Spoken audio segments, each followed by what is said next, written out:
आप देख रहे हैं एबीएस न्यूज हरियाणा। अब खबर बाधा से है। भाजपा किसान मोर्चा के प्रदेश अध्यक्ष व पूर्व विधायक सुखविंद्र मांडी ने कादमा व जौजू मंडल के सभी कार्यकर्ताओं की मीटिंग ली और भिवानी महेंद्रगढ़ लोकसभा के प्रत्याशी के पक्ष में अपना प्रचार अभियान चलाया। बाधड़ा के पूर्व विधायक व किसान मोर्चा के प्रदेशाध्यक्ष सुखविंदर सिंह मांडी ने दावा किया है कि भाजपा प्रदेश की सभी 10 सीटों पर जीत दर्ज करेगी और देश के तीसरी बार नरेंद्र मोदी प्रधानमंत्री बनेंगे। कादमा व जौजू मंडल के सभी शक्ति केंद्रों पर विशेष बैठकों का आयोजन कर चुनाव प्रचार में सभी कार्यकर्ताओं को चुनाव संबंधी दिशा निर्देश देते हुए कहा कि बचे हुए दिनों में भाजपा के पक्ष में लोगों को जोड़ने का कार्य किया जाए ताकि देश में फिर से भाजपा की सरकार बने।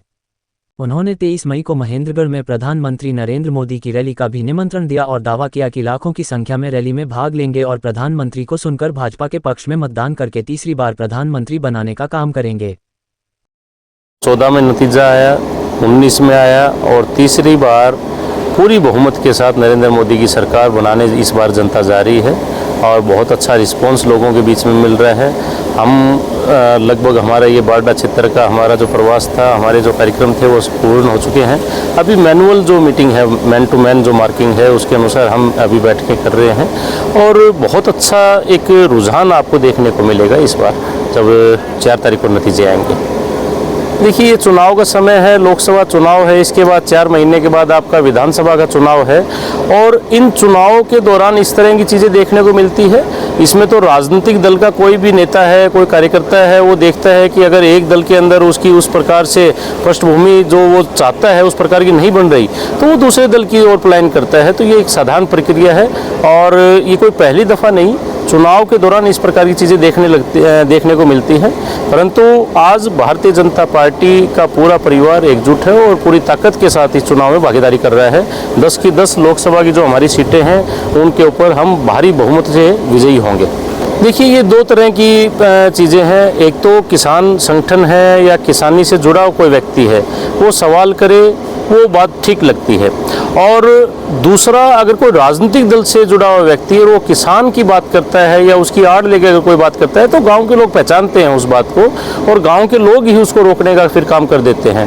तो मेरा एक ये निवेदन भी है आपके चैनल के माध्यम से सब लोगों से और हरियाणा प्रदेश और देश भर के कार्यकर्ताओं से, देश भर की जनता से, कि आपको कोई भी सवाल करना है जो 10 साल की हमारी सरकार है उसको लेके, तो हम उसके प्रति जवाबदेह हैं। परंतु हमारे साथ साथ जिन लोगों को पहले किसी न किसी सरकार के अंदर उनको मौका मिला है, उनसे भी उनके समय के सवाल करने चाहिए और क्या भविष्य को लेके वो किस योजना के तहत काम करेंगे, सवाल उनसे भी बनता है। अगर एक पार्टी लाइन के ऊपर आके आप विरोध करते हैं तो ये जनता देखती है और निश्चित तौर पे इन सब बातों को देखते हुए हमारे गांव राम का माहौल इस प्रकार का होता है कि वो अपने आप तय कर देता है कि भाई हमने तो इन लोगों को नकारना है और भारतीय जनता पार्टी के साथ अपने आप को खड़ा करना है। भिवानी महेंद्रगढ़ लोकसभा क्षेत्र में आप किस का सीधा मुकाबला? देखिए, इसमें 2 हिस्से के जो इस बार वोट हैं वो 2 हिस्से में जाएंगे, कांग्रेस और भाजपा। तीसरा कोई दल यहाँ दिखाई नहीं दे रहा, तो आमने सामने का मुकाबला है, परंतु मार्जिन अच्छा रहेगा इसमें। 23 तारीख को नरेंद्र मोदी जी प्रधानमंत्री आ रहे हैं, उसकी क्या तैयारी? देखिए, जब नरेंद्र मोदी जी का आगमन है तो निश्चित तौर पे कार्यकर्ता के नाते एक भाजपा के वर्कर में एक नई ऊर्जा है, नया जोश है।